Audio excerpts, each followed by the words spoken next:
Go Braves. That's all I'm saying. NL East champs, not getting old. All right, guys. Got a couple things. I'm gonna be all over the place today because I really have not too much to talk about. But first and foremost, like, comment, share, and thanks to Tim Adzik, a good buddy up in Michigan. Subscribe to my YouTube channel because I guess that's how more of it gets started. So, like, comment, share, Facebook, Twitter, not Instagram because I'm not very familiar with it, and subscribe to the YouTube channel. Please, thank you. I'll be greatly appreciated. It's welcome more than you know. So, first topic today is I keep reading online that the Patriots dynasty is over, stuff like that, because of 1-2 start. Well, you look at it, one loss was to the Lions last week, which shocked me. I'm a Lions fan. I can't believe we won. But that's not a shocking loss too much if you think about it, because Matt Patricia was the defensive coordinator, and who was better to stop Tom Brady than an old defense coordinator as of last year? So his defense went up against New England's offense last year, the years before, all the time in practice. So I'm sure he knows a couple of tweaks here and there to kind of get him off his rhythm, stuff like that. So it's not too much of a thing, but still, to me as a Lions fan, I'm just kind of like, hey, we won a game. I'm always happy. Another thing is Julian Edelman's out. They lost a lot of people. It's just, you got to understand, like, not every team can plug and play. New England still has their issues, but Edelman comes back. They got Josh Gordon, who I think is going to be the Randy Moss of this year when he was with the Patriots. I think even missing all these games, he's probably going to have at least 60, 70 catches and over 1,000 yards and probably 10 touchdowns, just for the fact that Tom Brady's going to throw it deep. He's going to jump, catch it over everybody, because he's just that much better of a receiver than people think he is. He's better receiver than other people are DBs. So that's my take on New England's dynasty. They're not dying. They're just having a little bit of issues. You can't really think the Jets, the Bills, or the Dolphins are really going to overtake that division. And I don't see anybody else in the AFC that's really going to beat them, because as much as I like Patrick Mahomes, I don't think the Chiefs are for real because that defense is not that good. And the Chargers know, Steelers know they don't have a defense. They can sack, but they allow 20-some points, 30-some points every week. So I think the Patriots are still the favorites in the AFC. It's just a matter of, like, are they going to win the East by 3-4 games or blow it out, or just by a game? Because Miami's a decent team, but Ryan Tannehill, enough said. Subject 2 today is 3 games I want to talk about for college football. One is Ohio, or, that's the State University of Ohio, and Penn State. I was listening to a radio broadcast this morning about Franklin from Penn State. He's trying to get, like, Kevin Hart, trying to get people to come to help with the whiteout and everything. I can tell you one thing. Just because you're going to do a whiteout, do this or do that, doesn't mean anything. I think Penn State is going to win just for the fact that they're in Happy Valley, and they're supposed to be, for the first time ever, over 110,000 people in that stadium. So it's going to be standing room only. Trace McSorley he's like a poor man's Johnny Manziel to me. He's accurate. He's mobile, but I think he has a better team around him than what people think. Because even losing Saquon, their running game isn't the same, but they're scoring points at will against everybody. So I think they win that one.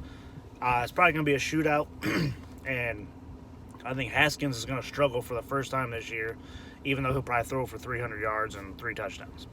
The next one is Stanford and Notre Dame. This game I'm most confused about because I don't know who's going to win. Notre Dame beat Michigan, and Michigan looks semi-good, and Stanford beat Oregon, and I thought Oregon was good because of Justin Herbert. But the week before, they struggled against San Jose State, which is probably one of the worst freaking college teams out there in the past decade.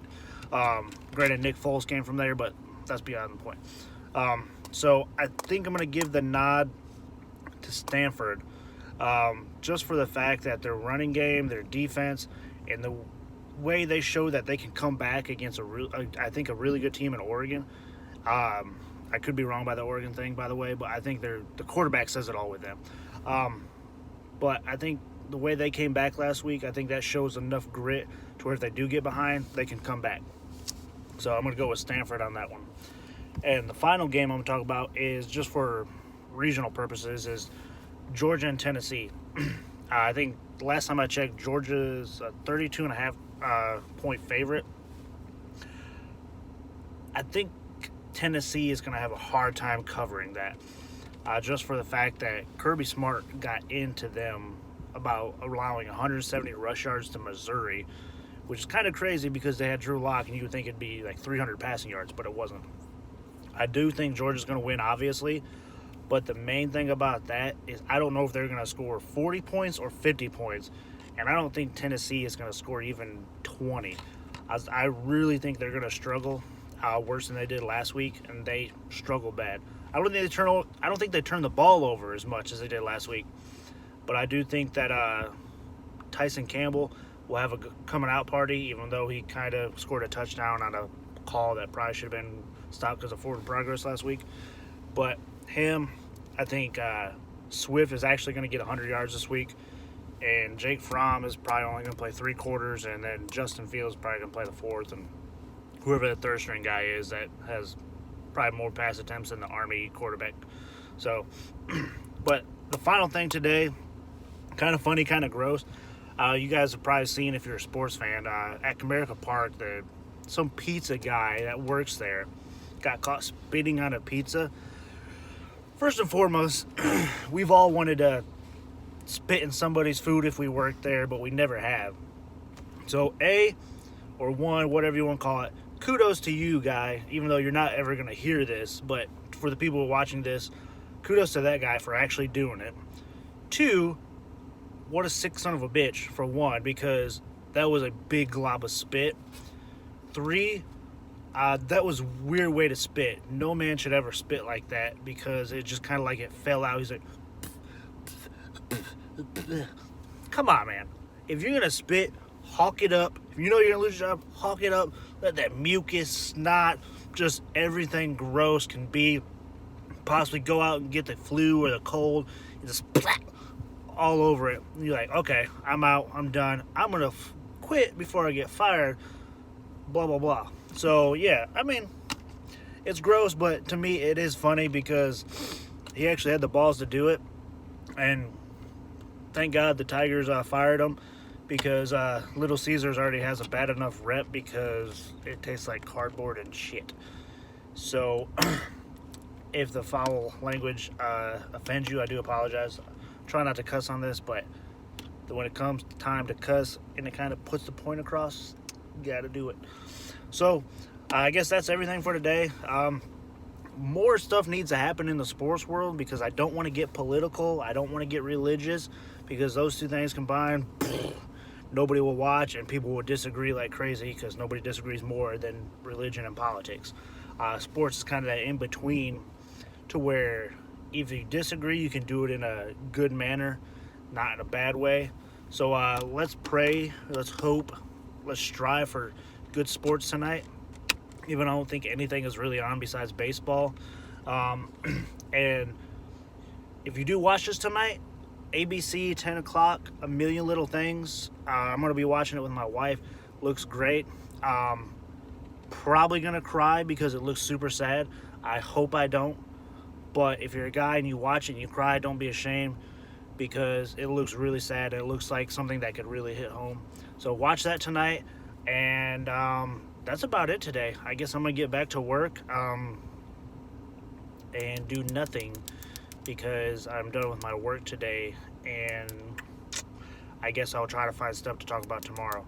So if you do watch this and you comment on it, just maybe throw out some ideas. But like I said, like, comment, share on Facebook, subscribe to the YouTube channel, go to my Twitter, follow me, do whatever you can. Help me out. I mean, if you go to McDonald's, Burger King, Wendy's, you're helping out people with obesity. Just kidding. Calm down, people. But help me out. I mean, if you know me, you know I'm a good guy. You know I'm funny. You know I'm weird.